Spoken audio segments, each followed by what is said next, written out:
We talked about Twitter just a moment ago. My colleague Vladimir Duchier pointing out Donald Trump's Twitter. I'm joined here by Adam Sharp. He is the head of news and politics at Twitter. Also joining me, my panelist Nancy Cordes and Steve Chigueras. There, Adam, is the very tweet that you pointed out to me just as Vlad and his compadres were talking about this. But you have been looking at the data from all throughout this day. I have a feeling this will probably be in maybe one of the top tweets or retweets of the day. But up until this point, you have some interesting numbers on what exactly people were talking about on Twitter. What's the top retweet of the day before this one? Well, the top retweet of the day was talking about what had previously been the top moment of this convention in terms of Twitter conversation, and that is Melania Trump's speech. Donald Trump tweeting earlier a joke about how he felt that people were giving a forensic examination to her speech that went further than the examination of Hillary Clinton's emails.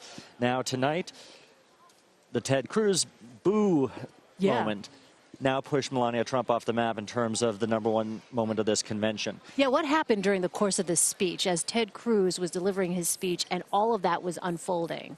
Well, it's fascinating. When you watch the speech proceed, all of a sudden this conversation started developing that wasn't so much about the speech itself, but will he or won't he? That magic word, endorse. For the first time of this convention, the word endorse became a trending topic on Twitter. We get to the end of the speech. It's pretty clear he's not endorsing. The crowd starts to boo, followed by Donald Trump entering the hall.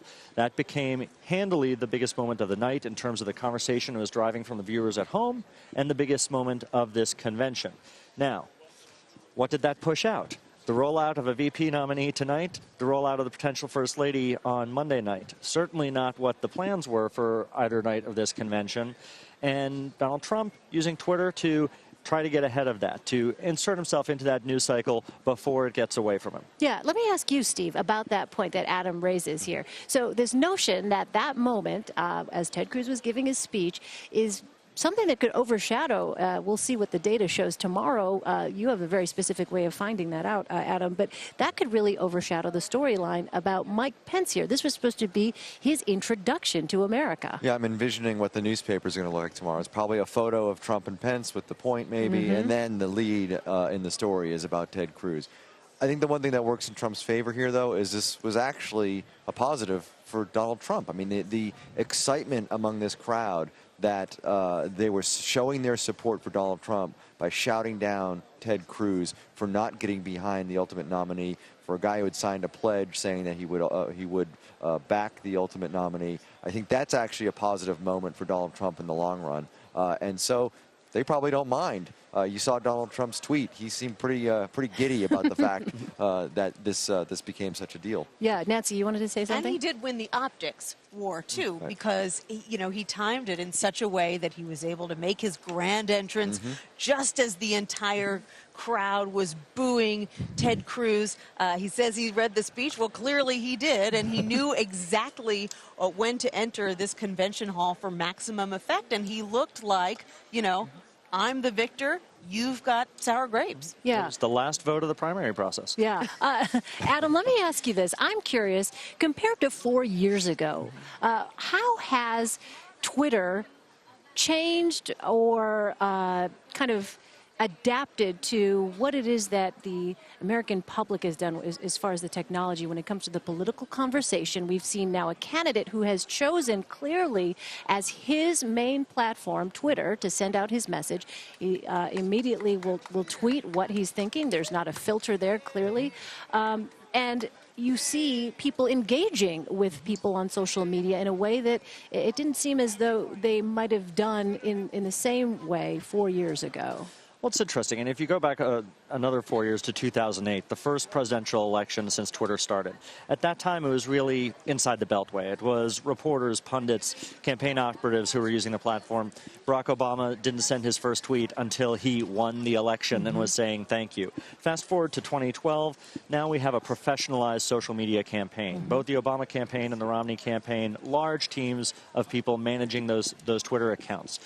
This time, you hit the nail right on the head. It was actually the lack of that professionalized team that I think is changing the dynamic here. It is the candidate bringing his own voice to the platform, doing it himself, and having that direct connection to his audience. Yeah, I feel like Twitter, I always say this about Twitter, it feels like the America's collective couch. If you're watching a TV show, if you're watching an event, it's just your place to kind of share, hey, did you see that? Yeah, can you believe that? Very interesting. Except for the folks sending the mean tweets. Well, sure. They're not invited to That's a completely different show. Yeah, that's like a completely different story. So I'm told that we have an interesting tweet here from Liz Plank, who is the senior correspondent at Vox. Interesting. She says Ted Cruz actually did Trump a favor now. Trump has a villain and looks like the bigger man. Nancy. Well, I think, it's a big favor to Trump indeed that this happened on day 3 and not day 1. This is a different crowd tonight than it was 2 nights ago. 2 nights ago, there was a lot of unrest, a lot of uneasiness. There were the never Trumpers, and were they going to walk out? And, people were very unsettled. And so had Cruz come out in that environment, I think you would have had a lot of those same people who threw down their credentials on day 1 and protested the rules. They would have loved that. But it's now Wednesday night, and a lot of those people have sort of made their point, and now they're saying, I may not like Trump, I may never like Trump, but he's our nominee, and we're all here together, and we're all in the same boat, and we all want to defeat Hillary Clinton. And they've heard all these rousing speeches going after Hillary Clinton, and this crowd is now won. And that was one of the miscalculations for Ted Cruz, is he was thinking he was speaking to a night 1 crowd, but he was speaking to a night 3 crowd. And I wonder actually if there's going to be any trickle-down effect for the other holdouts, the people like John Kasich and Jeb Bush. We know John Kasich and Trump have been in this feud. This is Kasich's home state we're sitting in. He's not setting foot in this building this week. And I just wonder if there'll be any kind of trickle-down effect. Probably not, but that's such a good point. Yeah, that what looked like a principled stand for them, now they're associated with this backlash to Ted Cruz. Yeah, you want to say something, Yeah, Adam? the dynamic that Nancy talked about in terms of the tone of this crowd and them getting excited last night with the red meat after Hillary Clinton and so on, we also saw reflected in the Twitter data. On Monday night, the biggest moments people were reacting to were actually positive moments. They were reacting to positive moments of Melania Trump's speech. They were reacting to the introduction of her when Donald Trump took the stage. The Michelle Obama speech aspect didn't come out until hours after the lights were off in the hall. Last night, all the big moments were the attacks on Hillary Clinton. It was Chris Christie and his prosecution, his closing argument, if you will, against her. It was Donald Trump Jr. talking about how she couldn't pass a background check. And so you saw the at-home audience, the voters, the people on Twitter, actually following that same dynamic that the delegates in the hall seemed to be. Well, and here's a political calculation that a lot of other Republican leaders have made that doesn't get talked about that much. Your Paul Ryans, your Mitch McConnells, they didn't suddenly overnight go from being huge skeptics about Donald Trump to suddenly thinking he's the greatest thing.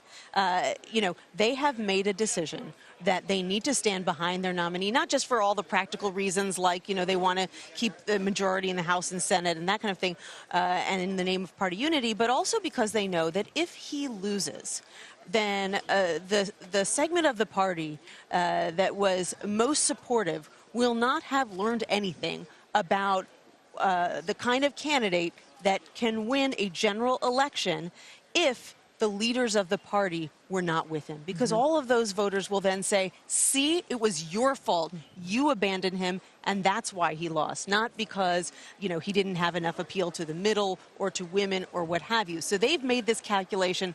Look, we don't have to be the most enthusiastic backers ever, but we need to show that we're behind him. We don't want to get blamed for and it. So, and that is a risk that someone like Ted Cruz or like John Kasich are taking here by, not at least nominally standing by him.